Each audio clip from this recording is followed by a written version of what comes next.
नमस्ते। नमस्ते।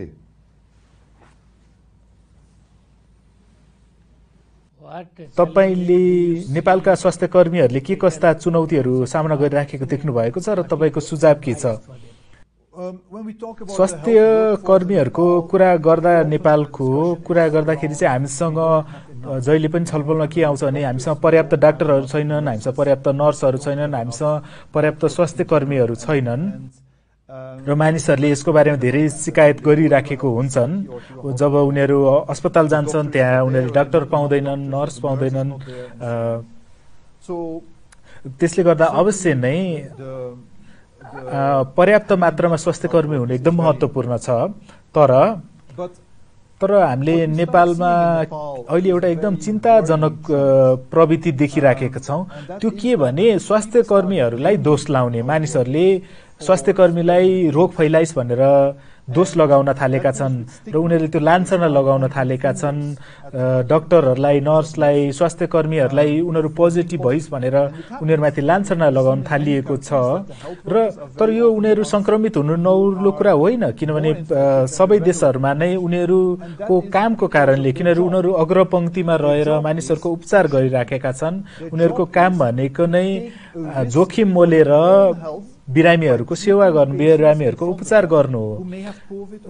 यसले गर्दाखेरि उनीहरूलाई कोभिड लागोस् नलागोस् त्यो डर होस् नहोस्, उनीहरूले बिरामीको उपचार गर्नुपर्छ। त्यसले गर्दा उनीहरू संक्रमित हुने जोखिम बढी हुन्छ। तर नेपालमा पनि स्वास्थ्य कर्मीहरूले एकदम अहोरात्र खटिराखेका छन्, बिरामीहरूको उपचार गरिराखेका छन्, आफ्नै स्वास्थ्य जोखिममा राखेर गरिराखेका छन्। तर जब उनीहरू बिरामी पर्छन् तब मानिसहरूले डाक्टरलाई रोग ल्याइस् भनेर आरोप लगाइरहेका छन्, लालचना लगाइरहेका छन् रोग फैलाइस् भनेर। र यो चाहिँ एकदमै नराम्रो कुरा हो, यो अनुत्पादक कुरा हो। यसमा त तपाईले यसो यो व्यवहारले तपाईले के भनिराख्नु भएको छ भने तैँले गलत गरिराखेको छस् भनेर भनिराख्नु भएको छ। मानिसहरूले के बुझ्न जरुरी छ भने उनीहरूको स्वास्थ्य, उनीहरूको कल्याण भनेको डाक्टर नर्सहरूमा निर्भर छ। भोलि उनीहरू बिरामी पर्यो भने आखिर जानुपर्ने त स्वास्थ्य कर्मीमा नै हो। र त्यो बेलामा हामीसँग स्वास्थ्य कर्मीहरू चाहिन्छ हामीलाई, उनीहरूले हामीलाई उपचार गर्नको, चाहे त्यो कोभिडसँग सम्बन्धित रोग होस् वा कोभिड भन्दा बाहेकको रोग होस्। तर अहिले जुन हामीले देखिराखेको छौँ डाक्टरलाई, नर्सलाई त्यो दोष लगाइराखिएको, यस्तो भइराख्यो भने भोलि डाक्टरले, नर्सहरूले हामी काम गर्दैनौँ भनेर छोडिदिन सक्छन्। त्यो बेलामा भोलि हामीसँग क्लिनिक, हस्पिटल त हुन्छन् तर डाक्टरहरू हुँदैनन्, स्वास्थ्य कर्मी हुँदैनन्। अनि त्यो भयो भने त भोलि सबैजना संक्रमित हुन्छन्। तसर्थ म एकदम हार्दिक अपिल गर्न चाहन्छु कि डाक्टर, यो स्वास्थ्य कर्मीहरूलाई यसरी आरोप लाउने, लान्छना लाउने नगरौँ र अरू व्यक्तिहरूलाई पनि यसरी लान्छना लगाउने, आरोप लाउने नगरौँ। र रोग लाग्न सक्छ, यसमा तपाईको दोष होइन, किनभने तपाईँ पोजिटिभ देखिनु भयो भने तपाईको गल्ती नहुन सक्छ। तपाईँ यसमा अब दुर्भाग्यशाली हुनुभयो, अभागी पर्नु भयो भन्ने मात्रै हो। तपाईले भाइरस बोक्नु भयो भनेर तपाईलाई दोष लाउन मिल्दैन। अवश्य नै तपाईलाई संक्रमण देखियो भने तपाईँ आइसोलेट गर्नुपर्छ। बिरामी परेका डाक्टर, नर्सहरूले पनि आफूलाई आइसोलेट गर्नुपर्छ र उनीहरूले अरूलाई संक्रमण फैलाउनु हुँदैन। तर संक्रमण भयो भन्दैमा त्यो तपाईको दोष, तपाईमाथि भेदभाव गरिनु चाहिँ हुँदैन। कुनै पनि व्यक्ति आफ्नो गल्तीले गर्दा रोग लाग्ने होइन। कुनै व्यवहारले गर्दा रोग लाग्ने सम्भावना बढी हुन्छ, कुनै व्यवहारले गर्दा रोग लाग्ने सम्भावना कम हुन्छ। तर यति हुँदाहुँदै तपाईलाई यदि रोग लाग्यो भने, तपाईँ पोजिटिभ हुनुभयो भने तपाईलाई त्यसरी दोष लाउनु भएन। र यदि तपाईले यसरी आज आरोप लाउनु भने भोलि तपाईलाई रोग लाग्यो भने तपाईले ती डाक्टर अथवा ती स्वास्थ्य कर्मीको सेवा नपाउन सक्नुहुन्छ। तसर्थ हामी चाहिँ स्वास्थ्य कर्मी प्रति हामी आभारी हुनुपर्छ, उनीहरूले आफ्नो काम गरिराखेका छन्। फेरि पनि हामीले के बुझ्न जरुरी छ भने समग्र जनसङ्ख्या मध्ये थोरैमा मात्र 2% भन्दा कम व्यक्तिहरूलाई मात्रै पोजिटिभ देखिनेवाला छ र त्यो भनेको समग्र जनसङ्ख्याको एउटा सानो हिस्सा मात्रै हो। यो एउटा यस्तो रोग हो जसलाई हामीले सबैले रोकथाम गर्न चाहन्छौँ, हामी नफैलियोस् भन्ने चाहन्छौँ, तसर्थ हामीले आफ्नो ड्युटीहरू पुरा गर्नुपर्छ र यसलाई फैलिन दिनु भएन, हामी आत्तिनु भएन र यदि हामीले यी सब उपायहरू अपनायौँ भने यो रोग फैलिने दर एकदम कम हुन्छ र यसको सम्भावना एकदम कम हुन्छ र त्यो चाहिँ एकदमै महत्त्वपूर्ण कुरा हो। विश्व स्वास्थ्य संगठनले जुन यो नयाँ सामान्य अवस्था छ यसमा के सल्लाह दिन्छ र नेपालका मानिसहरूको के भूमिका हुनुपर्छ? यो नयाँ सामान्य अवस्था न्यू नर्मल भनेको चाहिँ त्यस्तो तरिका हो जसमा चाहिँ हामीलाई सधैँ भाइरसको डर चाहिँ भइरहेको छ, तर हामी डरमा चाहिँ बाँच्नु पर्दैन, हामी डरमा बाँच्नु पर्दैन। भाइरस त्यहाँ हुन्छ तर भाइरस फैली पनि राखेको छ अवस्था छ, तर भाइरस हावामा छैन। तपाईँ कुनै कोठामा जानुभयो र तपाईँ त्यहाँ जानासाथ तपाईँलाई भाइरस लाग्ने भन्ने होइन। यो भाइरस फैलिने भनेको त्यो छिटाहरूबाट हो, थुकको छिटाहरू, त्यस्ता ती साना साना छिटाहरू जुन हाम्रो शरीरबाट निस्किन्छन् हो, त्यसमा चाहिँ भाइरस हुनसक्छ र त्यो छिटाहरू चाहिँ संक्रमितको व्यक्तिबाट अर्को व्यक्तिको शरीरमा प्रवेश गर्यो भने चाहे त्यो निलेर होस् चाहे आँखा छुँदाखेरि होस् त्यस्तो अवस्थामा चाहिँ यो सर्ने हो। त्यसले गर्दा हामीले यो कुरा चाहिँ ध्यान दिनुपर्छ र यदि हामीले यति ध्यान दियौँ भने हामी बच्न सक्छौँ। जस्तै ती छिटाहरू चाहिँ तपाईँको मुखबाट सिधै भुइँमा झर्ने हुन् र यदि तपाईँले मास्क लगाउनु भएको छ भने ती छिटाहरू तपाईँको जिउभित्र पस्न पाउँदैनन् र यो कुराहरू चाहिँ तपाईँले याद गर्नुपर्छ। हो, हामी संक्रमित हुने सम्भावना छ, हामीले यो रोग फैलाउने सम्भावना छ, तर हामी सबैले के पनि बुझ्न जरुरी छ भने यो भाइरस फैलिने सम्भावना चाहिँ एकदमै कम छ। हामीले मास्क लगाउने हो भने हामीले हात बेला बेलामा सफा गर्ने हो र हाच्छिउ गर्दा खोकी लाग्दाखेरि कुइनोले मुख छोप्ने हो र दूरी कायम गर्ने, यी सामान्य कुराहरू गर्ने हो भने चाहिँ भाइरस सर्ने सम्भावना एकदम कम हुन्छ र यो चाहिँ नयाँ त्यो सामान्य अवस्था हो र यो नयाँ सामान्य अवस्थामा चाहिँ हाम्रो सामान्य जनजीवन चलाउने, तर यी सब कुराहरू ध्यान दिएर। एउटा मेडिकल डाक्टरको रूपमा तपाईँको विचारमा यो भाइरस संसारमा कहिलेसम्म रहन सक्छ होला? अवश्य नै यो कुरा अब यो भविष्य अनुमान गर्न गाह्रै हुन्छ। यो भाइरस चाहिँ जस धेरै समयलाई नै रहला जस्तो छ, यदि सधैँको लागि रहेन भने पनि। र त्यसैले गर्दा हाम्रो मुख्य कुरा भनेको हामी कसरी यो भाइरससँगै बाँच्न सिक्ने भन्ने कुरा महत्त्वपूर्ण कुरा हो। त्यसै गरी अब हामीले नयाँ सामान्य अवस्थाको बारेमा कुरा गर्न सक्छौँ। दूरी कायम गर्ने, मास्क लगाउने हो, यो चाहिँ अब सुरुमा चाहिँ त्यो चाहिँ हाम्रो लागि नयाँ सामान्य अवस्था हुन्छ, तर केही समयपछि ती उपायहरूको महत्त्व कम हुँदै जान्छ, किनभने सायद खोप पत्ता लाग्छ होला। अनि त्यसपछि त्यसको सायद अर्को कुरा चाहिँ अब मानिसहरूले बिस्तारै प्रतिरक्षा विकास गर्दै जान्छन्, इम्युनिटी विकास गर्दै जान्छन्। धेरै व्यक्तिहरूलाई संक्रमण हुँदै गएपछि त्यसैले तपाईँले मलाई सोध्नुभयो भने भविष्यमा के हुन्छ भनेर सोध्नुभयो भने अवश्य भाइरस रहन्छ नै, तर हामीले मानिसको रूपमा, हामीले समाजको रूपमा चाहिँ हामीले ती उपायहरू पत्ता लगाउनुपर्छ भाइरससँग डिल गर्ने, भाइरसको सामना गर्ने। यस्तो अवस्था सिर्जना गर्नुपर्छ जहाँ चाहिँ हामी डरमा बाँच्ने होइन कि हामीले त्यो भाइरससँगै सहअस्तित्व हुने गरी बाँच्न सिक्न चाहिँ जरुरी छ। र पछि सायद अब उपचारहरू पत्ता लाग्लान्, औषधिहरू पत्ता लाग्लान्, त्यसै गरी खोप पनि पत्ता लाग्ला। विश्व स्वास्थ्य संगठनले यो खोप विकास गर्नेहरूसँग समन्वय गरिराखेको छ। संसारले कहिलेसम्म प्रतीक्षा गर्नुपर्छ होला यो खोपको लागि, र प्रत्येक देशले खोप पाउँछ भन्नको लागि कुनै नियमहरू छन्? अहिले धेरै खोपहरू विकास भइराखेका छन् र तीमध्ये धेरै चाहिँ अहिले परीक्षणको अन्तिम चरणमा छन् र तिनीहरू करिब करिब तयार हुने अवस्था छन् सर्वसाधारणहरूले प्रयोग गर्नको लागि भनेर।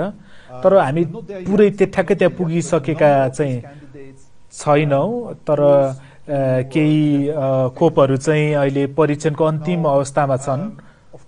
हामीले के कुरा चाहिँ ध्यान दिन जरुरी छ भने खोपको कुरा गर्दाखेरि चाहिँ 10 वटा मध्ये करिब एउटा मात्र खोप चाहिँ जुन विकास गरिएको छ त्यो चाहिँ बजारमा आइपुग्छ।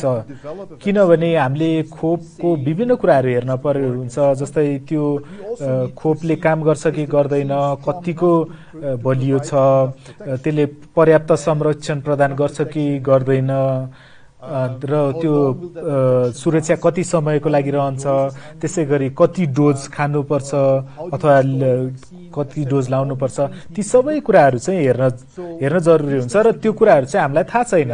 हामी अझै पनि ती कुराहरू पत्ता लगाइराखेका छौँ। हामीले अहिले त धेरैसो खोपहरू सुरक्षित छन् कि छैनन् भन्ने अवस्थामा छन् र त्यो पत्ता लगाइसकेपछि पनि ती कति समयलाई काम गर्छन्, कतिको काम गर्छन् भन्ने कुरा चाहिँ पत्ता लगाउनै बाँकी छ।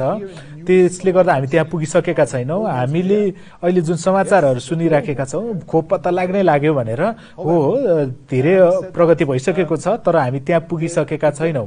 तर अहिले अनुमान चाहिँ के छ भने यो सन् 2000 को अन्तिमतिर अथवा सन् 2021 को सुरुतिर चाहिँ बजारमा खोप आइपुग्छ कि भन्ने अहिले छ। अहिले जस्तै समाचारमा आएको थियो रुसले चाहिँ खोप पत्ता लगायो भनेर, र तर त्यसको बारेमा चाहिँ त्यो खोपको विशेषताहरू मलाई थाहा छैन, त्यसबारे र मैले त्यसको बारेमा केही पनि भन्न सक्ने अवस्था छैन। तर त्यसरी अरू धेरै देशहरूले पनि खोप चाहिँ विकास गरिराखेका छन् र हामीलाई आशा छ अबको केही महिनामा चाहिँ हामीसँग केही खोपहरू हुन्छन् जुन चाहिँ उत्पादनको लागि तयार हुन्छन् र त्यसपछि अनि उत्पादन छिटै तुरुन्त गर्न सक्छौँ। किनभने अहिले हामीले यो उत्पादनको क्षमता पनि अहिले नै बढाइराखेका छौँ। यसले गर्दाखेरि चाहिँ यो उत्पादन चाहिँ एकदम छिटो हुन सक्छ।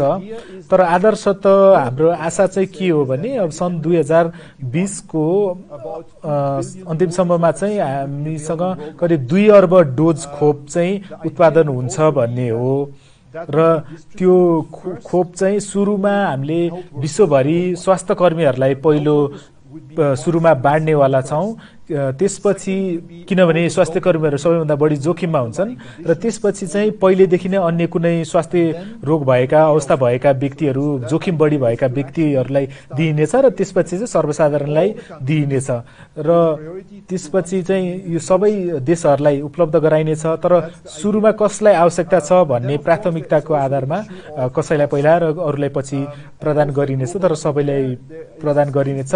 र अहिले चाहिँ विश्वव्यापी रूपमा एउटा प्रणाली स्थापना भइराखेको छ ताकि गरिब देशहरूले पनि यो खोप चाहिँ सस्तो सहुलियत मूल्यमा अथवा सित्तैमा प्राप्त गर्न सकुन्, ताकि सबैले खोपमा चाहिँ पहुँच होस् भनेर त्यसको लागि पनि काम भइराखेको छ।